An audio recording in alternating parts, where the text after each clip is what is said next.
Dobra vijest dolazi. Uskoro ćemo objaviti još jedno pojačanje za momčad. Da, dobro ste čuli.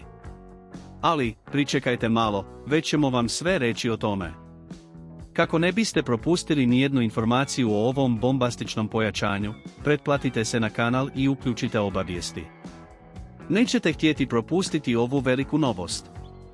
Jeste li spremni saznati tko je? Onda ostanite s nama i pripremite se za iznenađujuće pojačanje. I sada, idemo na ekskluzivne informacije. Hajduk je na korak do dolaska značajnog pojačanja za sljedeću sezonu, ali ne radi se o transferu. Josip Ele se vraća nakon razdoblja oporavka, a pripreme u Mravincima ukazuju da će biti dio ekipe koja će putovati u Sloveniju.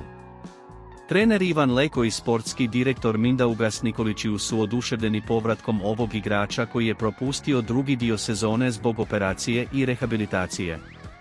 Povratak Elesa predstavlja pobjedu za Hajduk. On je vjeran igrač koji je pokazao dobru izvedbu na početku sezone, ali je zbog ozljede morao pauzirati.